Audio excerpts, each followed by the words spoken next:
उपस्थित परम सौभाग्यशाली परमात्मा आशीर्वाद से संयुक्त,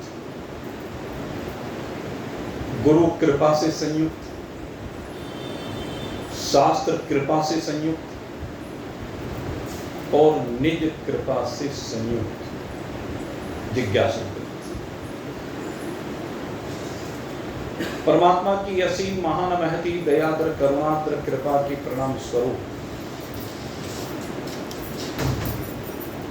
परमात्मा ने जो हमें सबसे श्रेष्ठ मानव का तन प्रदान किया है, इस मानव के तन को प्राप्त करके इस तन के माध्यम से हमें जीवन की यात्रा को करना है। और जब ये जीवन की यात्रा प्रारंभ होती है तो परमात्मा ने इसके लिए पटरियां बिछा दी। ये अपनी जीवन की रेल को पटरियों पर लेकर के चलता है और जब ये जीवन की रेल को पटरियों पर आगे बढ़ाता हुआ चलता है तो रास्ते में बहुत से पड़ाव आते हैं। जैसे मान लीजिए आपको यहां से रामेश्वरम जाना है, आप रेलगाड़ी में बैठ करके रामेश्वरम जाना चाहते हैं तो रास्ते में थोड़ी थोड़ी दूरी पर अनेक स्टेशन आएंगे। जैसे यहां तक दिल्ली तक जाएं यहां से तो 20-25 स्टेशन बीच में आ जाते हैं। उनमें कुछ स्टेशनों पर गाड़ी रुकती है और जो एक्सप्रेस गाड़ियां होती हैं कुछ पर नहीं रुकती हैं। ऐसे हमारे जीवन की जो यात्रा ये प्रारंभ हुई है, ये यात्रा भी बीच बीच में पड़ाव आते हैं और उन पड़ाव पर कहीं गाड़ी रुक जाती है, कहीं गाड़ी नहीं रुकती है, बेरोक टोक आगे बढ़ जाती है, कहीं बहुत ज्यादा देर के लिए रुक जाती है। कई बार आपने देखा होगा बीच में कोई व्यवधान आ जाए तो बहुत लंबे समय के लिए भी रुक जाती है। तो जैसे रेलगाड़ी की यात्रा यहां से रामेश्वरम तक की है, कन्याकुमारी तक की है, उसी तरह से हमारे जीवन की यात्रा जो यहां से प्रारंभ हो रही है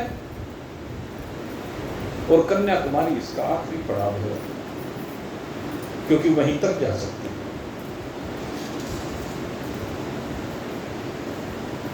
अब जीवन की यात्रा को भी हम इससे तुलना करके देखें। जहां जहां भी पड़ाव आते हैं उसके पीछे कुछ कारण होते हैं। जब हमारी यात्रा अवरुद्ध हो उनके पीछे कुछ कारण बनते हैं, जहां हमें बीच में ब्रेक लगाना पड़ता है। जीवन ठीक प्रकार से चल रहा है, कार्य ठीक प्रकार से चल रहा है, बाल बच्चे ठीक प्रकार से पल रहे हैं, लेकिन बीच में कुछ ना कुछ रुकावट आ जाए। उनमें से कुछ रुकावट ऐसी होती है कि जो क्षणिक होती हैं, समाधान तुरंत मिल जाता है, लेकिन निश्चित रूप से इस यात्रा के बीच में कुछ पड़ाव ऐसे आते हैं जो क्षणिक नहीं होते। हमारे दृष्टिकोण से कहीं कहीं दिन लग जाते हैं, कहीं कहीं साल लग जाते हैं उन समस्याओं को सुलझाते हुए, क्योंकि समस्याएं अनेकानेक रूप धारण करके आती है। कभी समस्या अपनों से आती है, कभी रिश्तेदारों से आती है, कभी मित्रों से आती है, कभी अड़ोसी पड़ोसी से आती है, अन्य जीवों से आती है, धन से आती है, मकान से आती है, वस्त्र से आती है, आभूषण से आती है। यह जीवन में उपयोग में आने वाले पदार्थों से आती है। समस्या का रूप कुछ भी हो सकता है, लेकिन ऐसा कोई प्राणी नहीं जिसके जीवन में समस्याएं रूप बदल बदल करके ना आए। एक भी जीव ऐसा नहीं। सबके जीवन में समस्याएं आती है और इन समस्याओं के समाधान भी हमें करने हैं।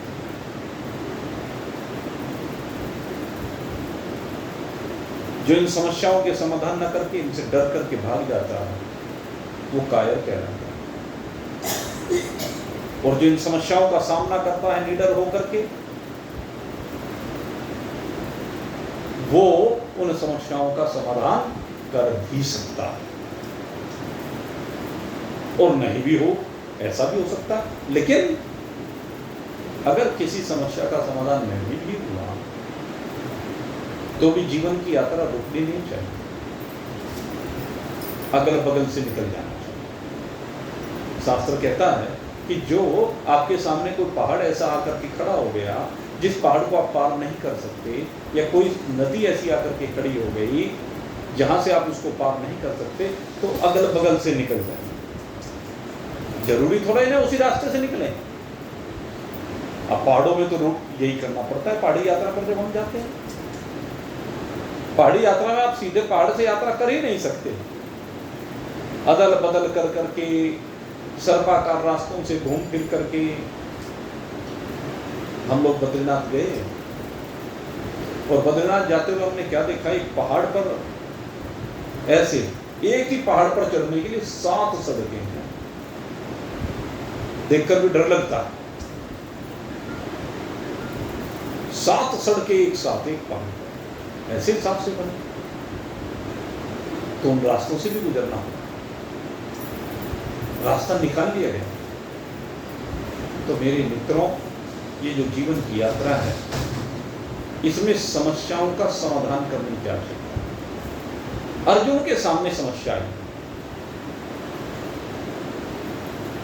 और अर्जुन के सामने जब समस्या आई, अपने स्वजनों को देखा महाभारत के उस युद्ध में, तो मोह से ग्रस्त हो गए। अपने आप जब समस्या का हल होते नहीं दिखाई दिया, तो अपनी नैया को भगवान के हाथ में सौंप दिया। यही है मेरे मित्रों टर्निंग पॉइंट। जब तक हम सोचते हैं कि हमारी समस्या जो आई है उसका समाधान हम स्वयं कर लेंगे, और हम नहीं कर पा रहे तो हमारे रिश्तेदार कर लेंगे, हमारे संबंधी कर लेंगे, हमारे नातेदार कर लेंगे, हमारे मित्र कर लेंगे। लेकिन जब उनमें से किसी से भी समस्या का समाधान नहीं होता, तो हमें अपनी नैया को भगवान को समर्पित कर देना चाहिए। यही जीवन का सिद्धांत है। अर्जुन ने कहा, प्रभु आप ही मेरे गुरु हैं, मैं आपकी शरण में आया हूं, आप ही मेरी समस्या का समाधान कर सकते। तो भगवान ने रास्ता दिखाया। कहते तू सोच कर रहा, और उनके बारे में सोच कर रहा जिनके बारे में तुझे सोच करना नहीं चाहिए। सोचान सोचस्तु प्रज्ञावादाश्च भाषसे। इनके बारे में तेरा शोक करना बनता नहीं है। क्यों शोक करना नहीं बनता? ये मेरे दादा हैं, ये मेरे गुरु हैं, इनके साथ कैसे युद्ध करूं? कहते हैं यहां पर जो भी जीवन की यात्रा प्रारंभ कर रहा है, उन सब की यात्रा एक न एक दिन विश्राम को प्राप्त शरीर रूप से होगी। लेकिन कल बहुत विस्तार के साथ आपको समझाया, भगवान ने अर्जुन को बताया कि देहिनो अस्मिन् यथा देहि कौमारं योगनं जरा तथा देहांतर प्राप्ति धीरस्तत्र न विद्यते। कहते जीवन की जो यात्रा आपकी चल रही है, पहले शैशव काल है, फिर प्रौढ़ावस्था है, फिर जवानी है, किशोरावस्था के बाद जवानी, जवानी के बाद प्रौढ़ावस्था, प्रौढ़ावस्था के बाद वृद्धावस्था, फिर जरावस्था, और जरावस्था के बाद निश्चित रूप से सबके शरीर प्रयाण कर जाने, सबके चले जाने। कोई ऐसा नहीं जो उसके बाद ना जाए, और रास्ते में कब बीच में भी चला जाए इसका कोई भरोसा नहीं, क्योंकि जिंदगी का भरोसा तो होता नहीं। क्या भरोसा कीजिए इस जिंदगी का, साथ देती नहीं कभी किसी का। इस जिंदगी ने साथ नहीं दिया। कब कहां पर पैर फिसल जाए, कब छूट जाए, कोई भरोसा नहीं। ये तो बिल्कुल एक कच्चे धागे से लटकी हुई डोर है, उससे बंधी हुई डोर है।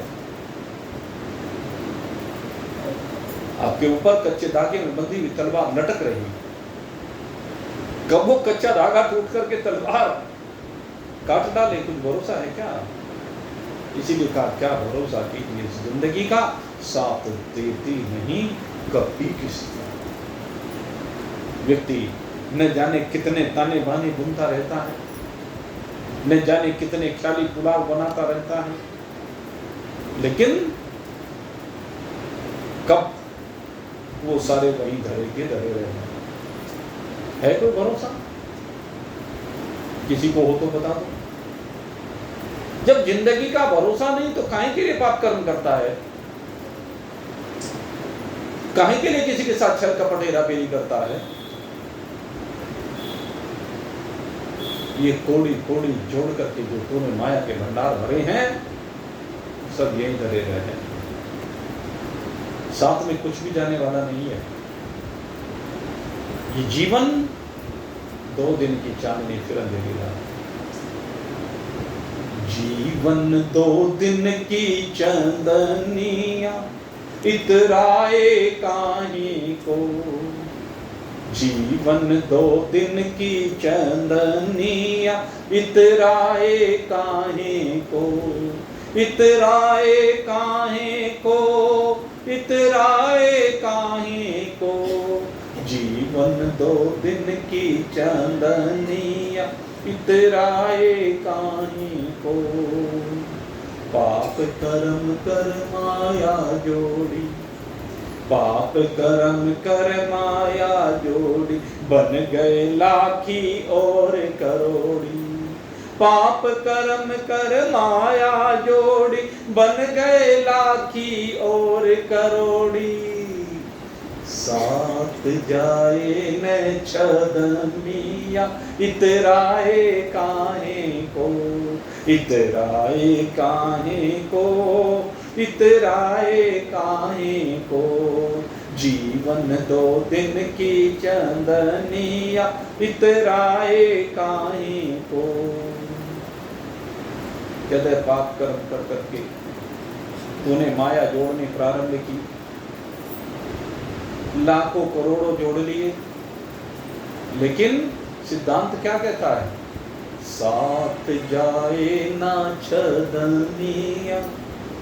आज तक किसी के साथ किए तो बताओ। दुनिया में एक से एक बड़े, न जाने कितने बड़े बड़े आए और चले गए। रावण जो कहता था मैं यहां से स्वर्ग तक सोने की सीढ़ियां बनवा दूंगा, ये तो मेरे बाएं हाथ का काम है, चुटकी बजाते कर दूंगा। कितना सोना था, क्या कल्पना कर सकता है कोई? कितना सोना रहा होगा उसके पास, लेकिन कर नहीं पाया। यहीं रह गए उसके अरमान, दिल के अरमान। हाँ सुनो, यही तो होता है, नहीं कर पाए। मेरे मित्रों, सबका यही रह जाएगा। अब सोचिए, सिकंदर सारी दुनिया को फतह करता हुआ चलता गया। और सिकंदर के बारे में कहा गया कि उसने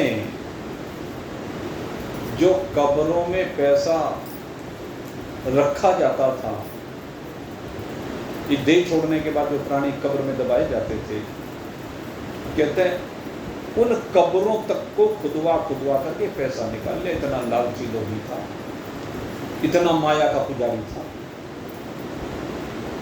अंधाधुंध माया, सारा सोना चांदी हीरे जवाहरात जो भी जिसके पास था सब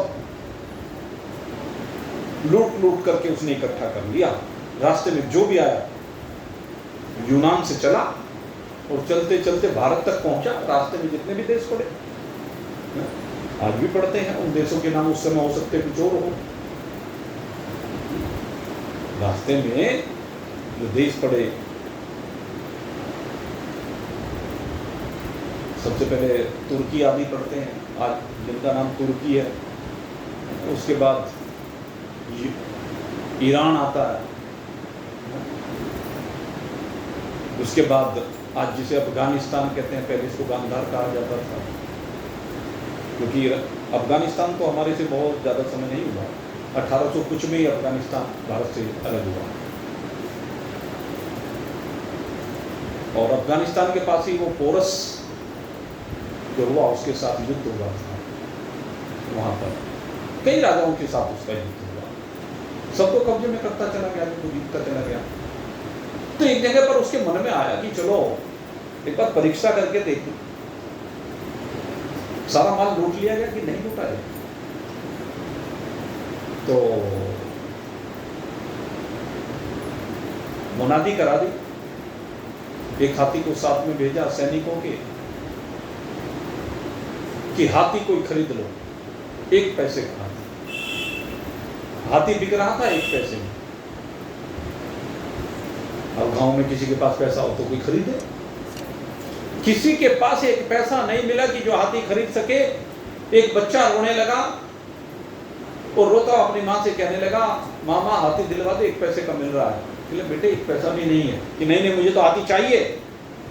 जैसे कृष्ण भगवान ने कहा ना, मैया मोही चंद्र खिलौना लेना, मुझे चंद्र खिलौना चाहिए। ऐसे ही बच्चा जिद करने लगा। और बाल हट तो प्रसिद्ध है, हमारे यहाँ 3 हट प्रसिद्ध है, एक बाल हट है, एक त्रिया हट है, एक राज हट है।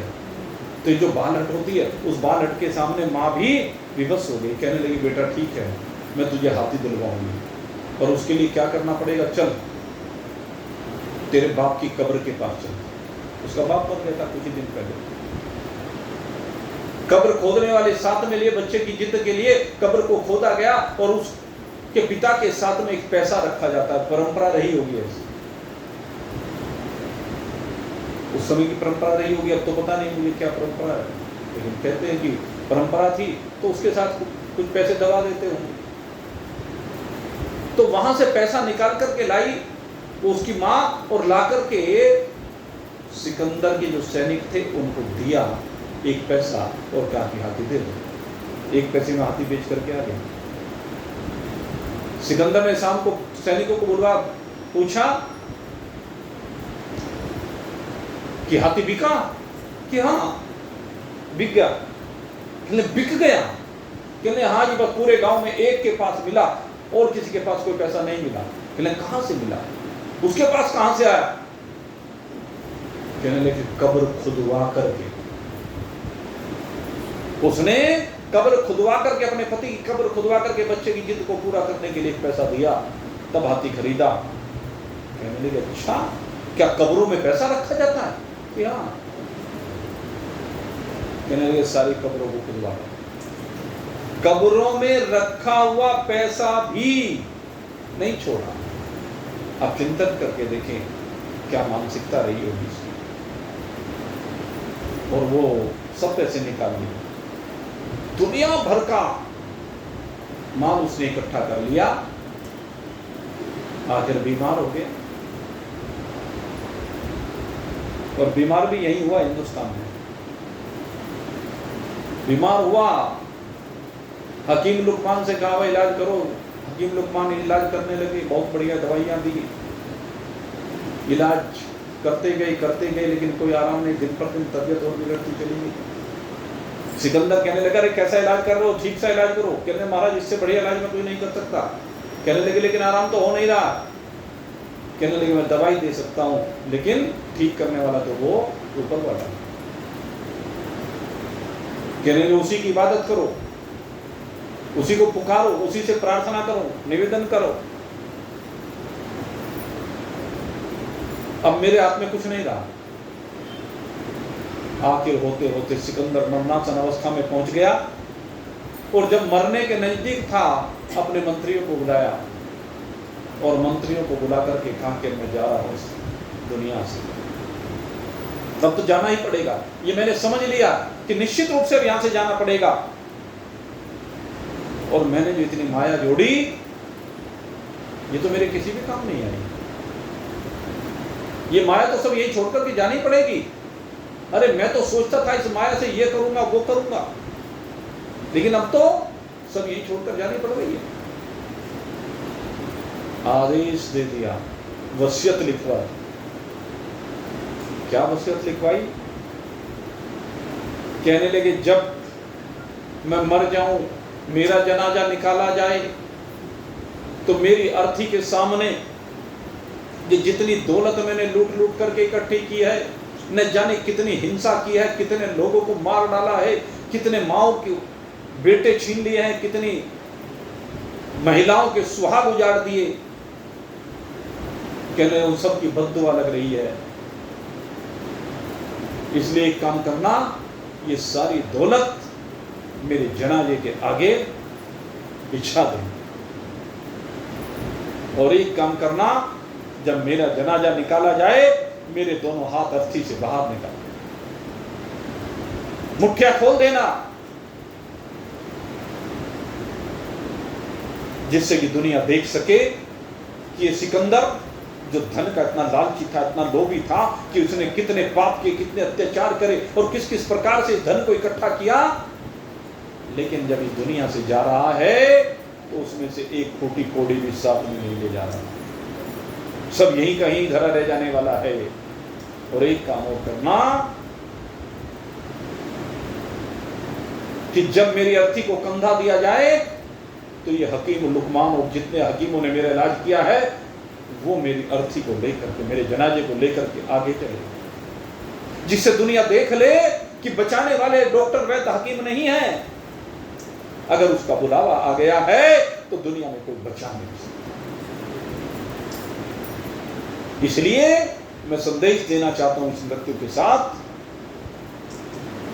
मेरे जाने के बाद ये संदेश मिलना चाहिए लोगों को कि पाप कर्म करके जितनी माया जोड़ी गई है, ये सारी की सारी यहीं पर रह जाने वाली है। इसमें से कुछ भी हमारे साथ जाने वाला नहीं है, जाता है व्यक्ति के साथ उसके कर्म जाते हैं। इसलिए अपने कर्मों को सुधारने की आवश्यकता है, व्यक्ति के कर्म उसके साथ जाते हैं। आपको बताया विधि हरिहर सुरपति दिसिनाथ,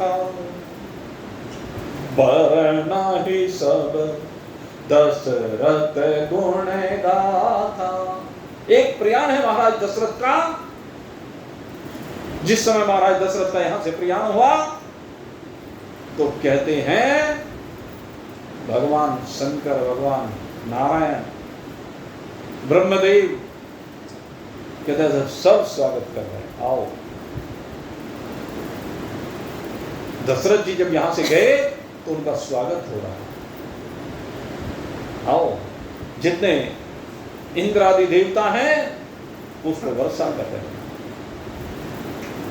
जितने दसों दिशाओं के अधिपति हैं वो सब प्रशंसा कर रहे हैं, स्तुति कर रहे हैं महाराज दशरथ की।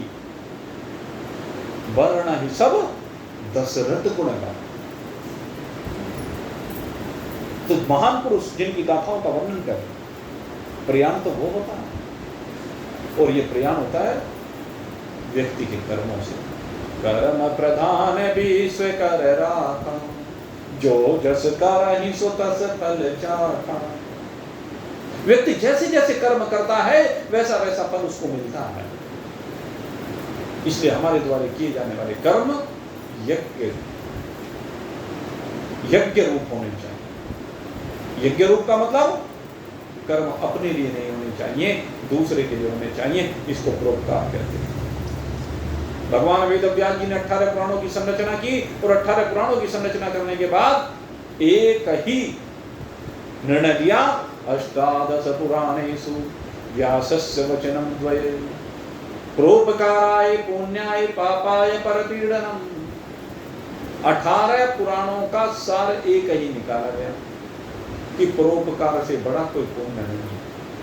आपने जो अपना जीवन दूसरे के लिए जिया है, दूसरे के लिए समर्पित किया है, दूसरे की सेवा की है, अपने आप भोजन न करके दूसरे को भोजन किया, अपने आप वस्त्र पहने या नहीं पहने, लेकिन दूसरे को पहले पहनाए। मेरे मित्रों, ये जीवन होता। महाराज रंतिदेव जैसा जीवन हमारा होना चाहिए। महाराज रंतिदेव जिनके राज्य में अकाल पड़ गया, सूखा पड़ गया, अन्न का एक दाना नहीं हो रहा है, कई वर्ष बीत गए, भंडार समाप्त हो गए, जो धन का भंडार भरा हुआ था, विदेशों से अनाज मंगा कर भी वो भंडार भी समाप्त हो गया, खजाना समाप्त हो गया, और यहाँ तक स्थिति हुई कि प्रजा तो भूखों मर ही रही है, राजा भी भूखों मरने लगा। राजा के पास भी अन्न का एक दाना नहीं बचा, धन नहीं बचा, एक पैसा नहीं बचा। आप चिंतन करके देखिए, महल तो महल हैं बहुत बड़े बड़े, लेकिन महल में अन्न ना हो, खूब झाड़ फानूस लगे हुए हैं, हीरे मोती जवाहरात जड़े हुए हैं, लेकिन अन्न का दाना ना हो, जीवन चलेगा क्या? उस महल के बिना जीवन चल जाएगा, उन हीरे जवाहरात के बिना जीवन चल जाएगा, वस्त्रों के बिना जीवन चल जाएगा, लेकिन अगर अन्न और जल नहीं होगा तो उसके बगैर जीवन चल नहीं सकता। होते होते ये हुआ कि महाराज रंतिदेव को 48 दिन तक भोजन का एक कण नहीं मिला। 48 दिन प्रजा की तो जो स्थिति थी, राजा को भोजन नहीं मिला।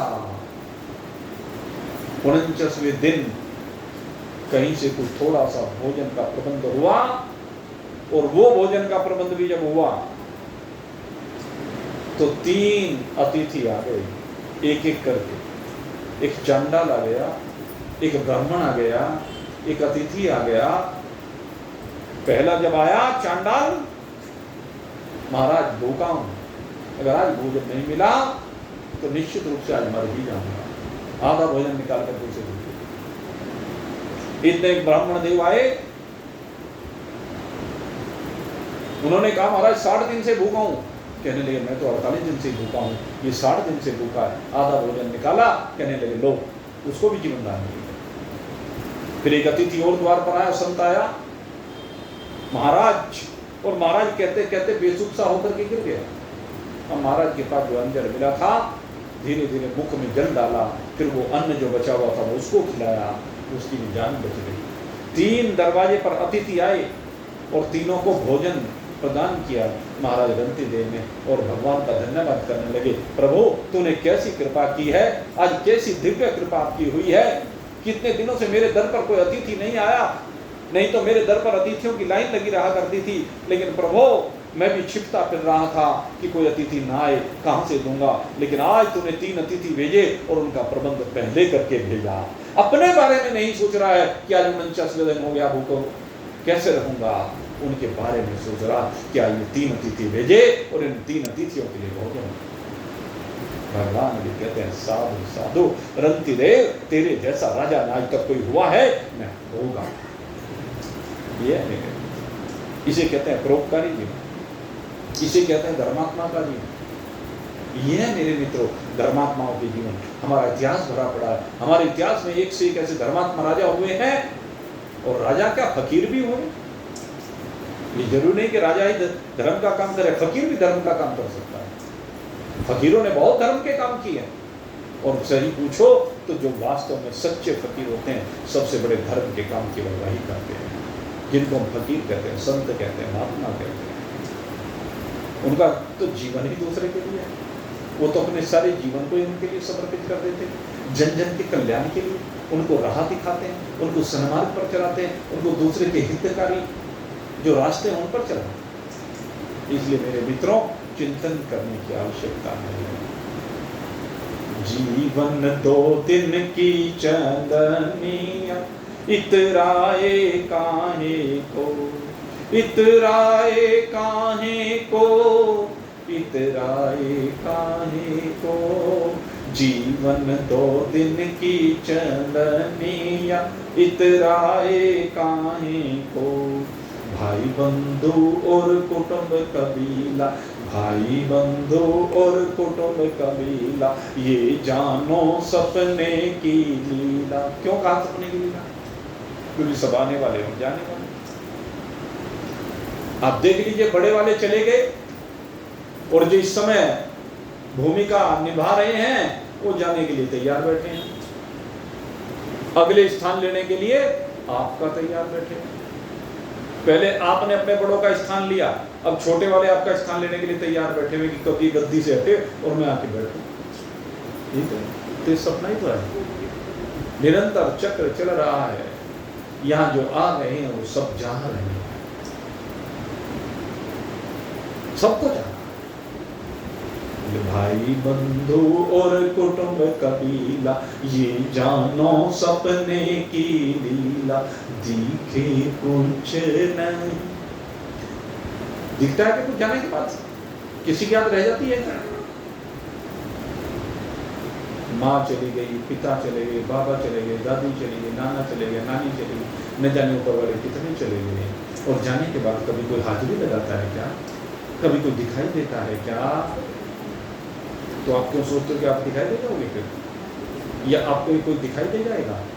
न किसी को कोई माँ बाप दिखाई देगा, न बाल बच्चे दिखाई देंगे, न बंधु बांधव दिखाई देंगे, न मित्र समुदाय देंगे, जिनकी भी तुम्हें पाप कर्म की माया जोड़ी है उनमें से कोई भी दिखाई देने वाला नहीं है। सब अपने अपने रास्ते चले जाएंगे, अपनी अपनी बोली बोल करके चले जाएंगे। अपने रास्ते आया है, अपने रास्ते जाएगा। राजा रंग कोई भी हो, चाहे वो राजा हो चाहे रंग हो, सब अपनी अपनी बोली बोल करके चले जाते हैं। कोई किसी के साथ नहीं जाता। कुछ दिन का यहाँ का साथ है, इसलिए कहीं की भी हेराफेरी नहीं करता। ये सपने की माया है। इसलिए जीवन दो दिन की चंदनिया, इतराए काहे को, इतराए काहे को, इतराए काहे को, चमक दे की जब झर जाए। जर्ली ने देख लो अपने अपने शरीरों को, अपनी जवानी के समय को याद कर लो, क्या चमक थी? कहीं शिकन थी का चेहरे पर? कहीं झुर्रियां पड़ी हुई थी का? इंद्रियों में कितनी गर्मी थी? अब कैसी शिथिलता आ गई है। आंखों से दिखता नहीं, कानों से सुनता नहीं, मुंह से बोला नहीं जाता, पेट से पचाया नहीं जाता, सांस लेने में दिक्कत, जरा सी दूर चले तो फूलने लगता है सांस, गुर्दे खराब, किडनी खराब, हार्ट खराब। कोई चीज ठीक है क्या? क्योंकि बुढ़ापा आ गया। यही है बुढ़ापे की निशानी। बुढ़ापे में सबके साथ यही होता है। जिसको अभिमान होगी, हमारे साथ नहीं होगा। जरा अपने से बड़े वालों को देख लो, उनको भी आपके जैसा ही अभिमान था। अपने 10-20 साल ऊपर वाले को देख लो, उनकी क्या स्थिति हो गई है। चमक दे कि जब झर जाए, बूढ़ा हुआ कोई पास न आए। चमक दे कि जब झर जाए, बूढ़ा हुआ कोई पास न आए। हट्टी ठटरी की बदनिया, इतराए काहे को, इतराए काहे को, इतराए काहे को। जीवन दो दिन की चंदनिया, इतराए काहे को, इतराए काहे को, इतराए काहे को। जीवन दो दिन की चंदनिया, इतराए काहे को। क्या रह गया? शरीर हड्डियों का ढांचा मात्र रह जाता। और जब बूढ़ा होता है ना व्यक्ति, चमक चमड़ी में आ जाती है। देखना जरा बूढ़ों की चमड़ी को, उसमें भी एक चमक आती है। लेकिन कौन सी चमक होती है? ये वाली चमक नहीं होती जो जवानी की चमक होती है। चमड़ी घिस जाती है। घिसी हुई चमड़ी में एक चमक अलग दिखाई देती है। देखना जरा हमको वो चमक अलग करेगी। जिनकी हड्डी पसली दिख रही हो ना, तो उनको जरा देखना, इनको मत देखो, इनकी हड्डी पसली नहीं दिख रही है। आपसे तो उन्हें, इनको क्या देखो? जिसकी हड्डी पतली निकली है, एक अलग अलग दिख रही है, उनको देखना जरा, तब दिखाई देगा। बड़े बड़े बलवान रहे नहीं, बड़े बड़े बलवान रहे नहीं, धूल मिले अरमान रहे नहीं। बड़े बड़े बलवान रहे नहीं, धूल मिले अरमान रहे नहीं। दुख रूप जग सदनिया, इतराए काहे को, इतराए काहे को। जीवन 2 दिन की चंदनिया, इतराए काहे को। भगवान कृष्ण कहते हैं अर्जुन से, अर्जुन बड़े बड़े बलवान नहीं रहे, जिन्हें तो ये बलवान सामने देख रहा है ना, भीष्म पितामह, आचार्य द्रोण, कृपाचार्य, कर्ण, संजय इत्यादि, कहते इनसे भी बड़े बड़े बलवान हुए, इनसे बड़े बलवान हुए। कैसे बलवान हुए? एक बार भीम की बात है, भीम और हनुमान जी मिल गए, तो ऐसी बात, अब उसमें बात चल रही थी। अब बात चलते चलते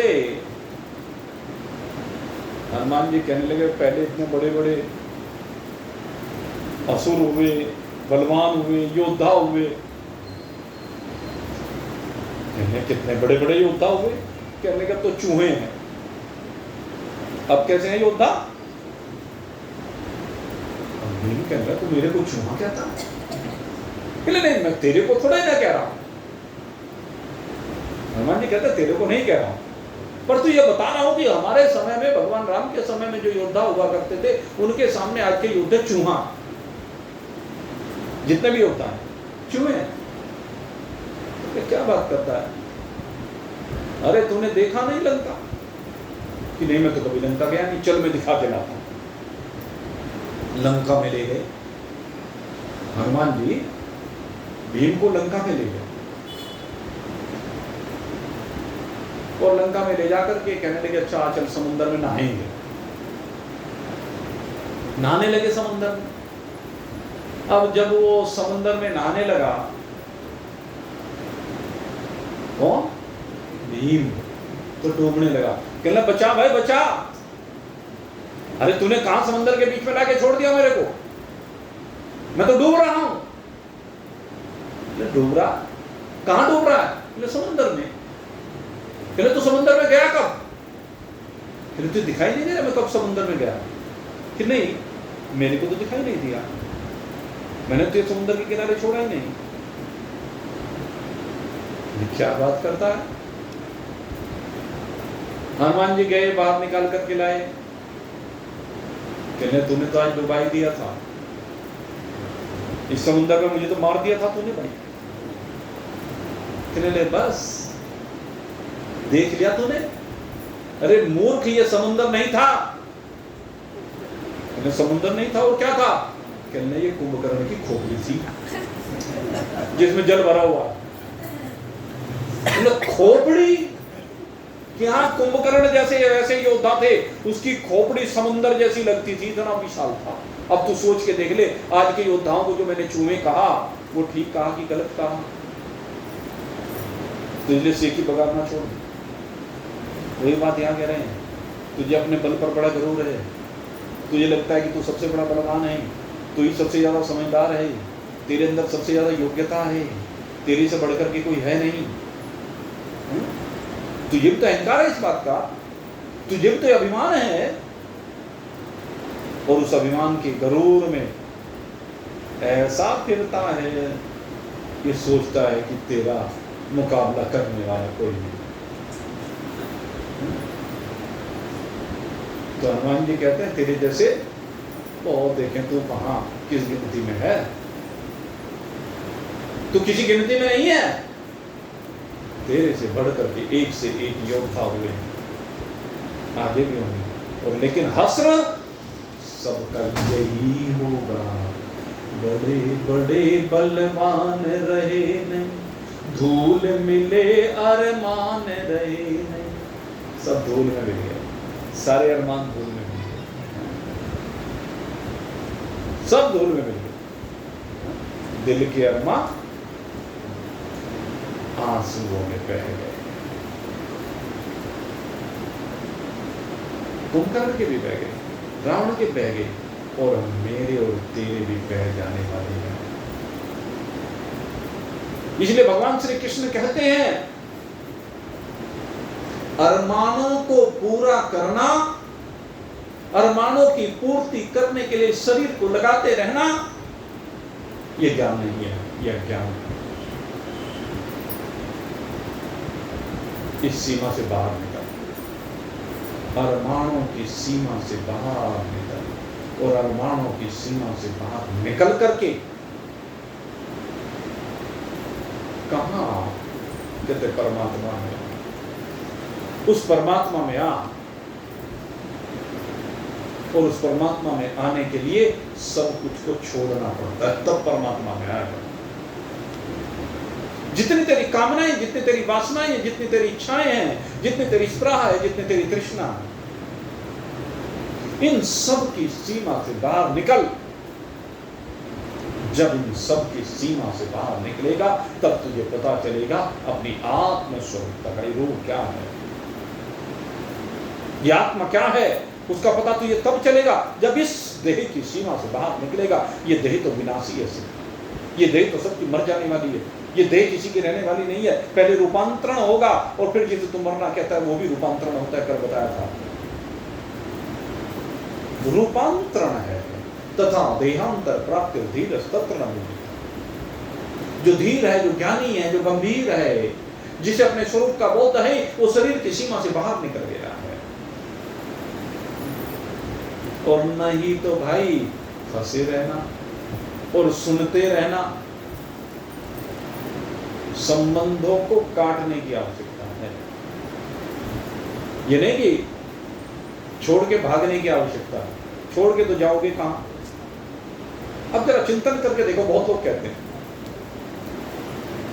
कि ये मैं सब कुछ छोड़ छाड़ के चला जाऊंगा। क्या छोड़ के जाएगा भाई? यहां घर से छोड़ के जाएगा तो क्या छोड़ के जाएगा? घर छोड़ दिया कोई बात नहीं, कहां जाएगा? घर छोड़ करके कहां जाएगा? किसी घर में जाएगा, किसी मंदिर में जाके आसरा लेगा, किसी आश्रम में जाके आसरा लेगा, किसी गुफा में जाके आसरा लेगा। गुफाओं में रहने के जमाने जाइए, जैसे पहले रहा करते थे लोग, अब गुफा में नहीं रहते, पहले रहा करते। परिवेश बदल गया,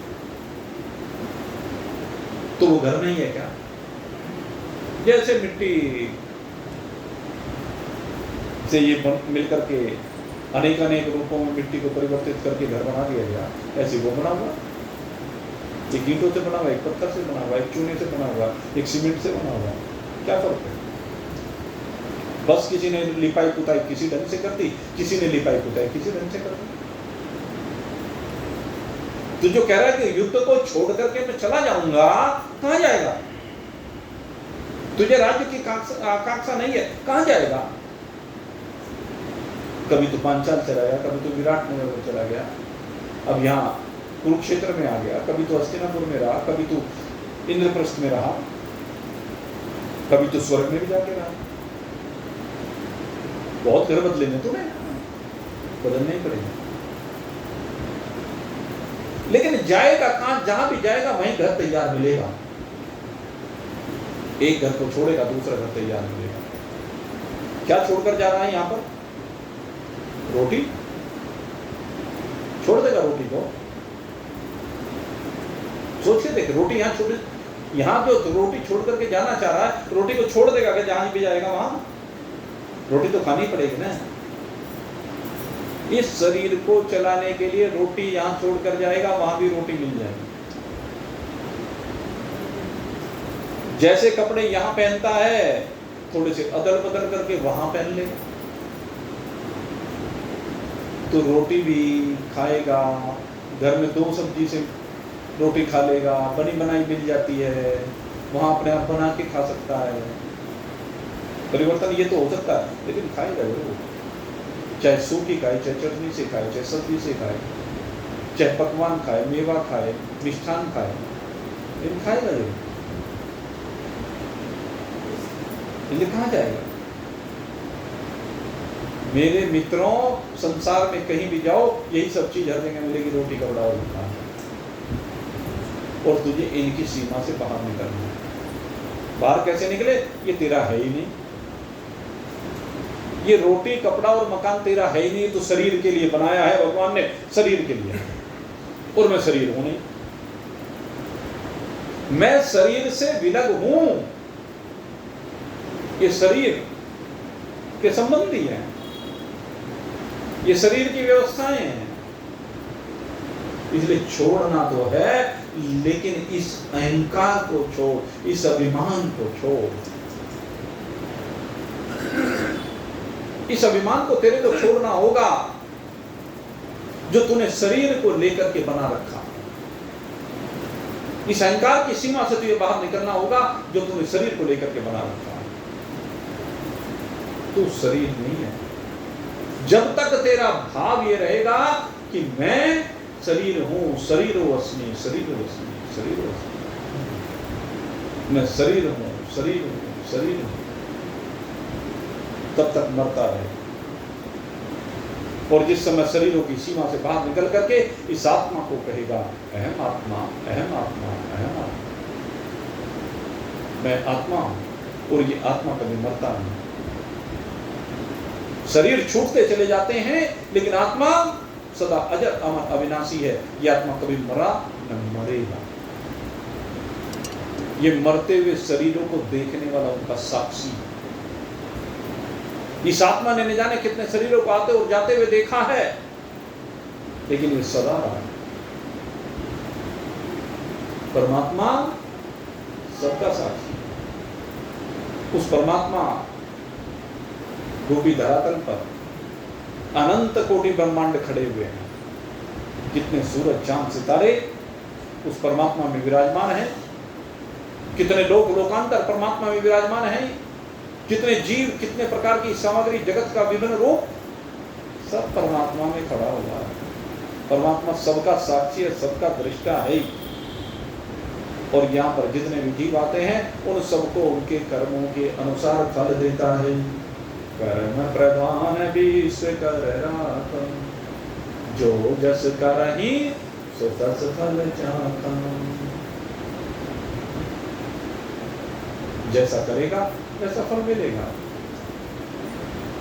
इसलिए चिंतन कीजिए। अगर शरीर को लेकर के बात करें तो शरीर को लेकर के बात सिर्फ एक ही है कि शरीर को संसार के प्राणियों की सेवा के लिए लगा दो। उन प्राणियों में परमात्मा को देखते हुए, क्योंकि वैसे तो आप सेवा करेंगे नहीं, लेकिन अगर उनमें परमात्मा को देखने लगेंगे तो उनकी सेवा करने लगेंगे। सब प्राणियों में एक परमात्मा के रूप को देखते हुए ये मानते हुए कि सबके अंदर परमात्मा रमा बसा हुआ है, सबको शक्ति परमात्मा से ही मिल रहा है, सबका अस्तित्व परमात्मा से ही है, सबके पास जो भी कुछ है वो सब परमात्मा। ईशावास्यमिदं सर्वं यत्किंचित् जगत्यां जगत्, जगती पर जितना भी जगत है वो सब परमात्मा से ओतप्रोत है, परमात्मा विराजमान है। तो उस सारे जगत में परमात्मा को देखते हुए उस जगत की सेवा करना ये परोपकार कहलाता है, ये परमात्मा अर्पण कर्म कहलाता है। और दूसरी बात, मेरा किसी से कोई संबंध नहीं। रूह की बात ये, आत्मा की बात ये, शरीरी की देही की बात ये है। इस शरीर को धारण करने वाला जो आत्मा परमात्मा का स्वरूप है, उसके लिए ये सब विनाशी, ये सब क्षणभंगुर है, ये सब रहने वाला नहीं है। ये सब देह की जितनी भी अवस्थाएं कोई रहती नहीं है, हर क्षण देह बदल जाता है। एक क्षण के लिए भी देह स्थिर नहीं रहता। महान पुरुष कहते हैं, मेरे गुरुदेव कहते हैं कि अगर ये देह एक क्षण के लिए भी एक जैसा रह जाए, जैसा एक क्षण पहले था वैसा ही रह जाए, तो मैं इसको सत्य मान लूं, लेकिन रहता नहीं। और इसका सबसे बड़ा प्रमाण, रोज अपने बालों को इनको देखिए, अभी अभी क्लीन शेव करके बैठिए और 1 घंटे बाद देख लीजिए, रोआ दिखाई देने लगेगा। शाम तक देख लीजिए तो बाल दिखने लगेंगे, अगले दिन देखें तो बड़े बड़े दिखने लगेंगे, दाढ़ी दिखने लगेगी। इसे क्या सिद्ध होता है? हर क्षण बदलना, हर क्षण परिवर्तनशील है, क्षण बंधु। और यहां पर जगत में जो भी कुछ है वो सब क्षण बंधु।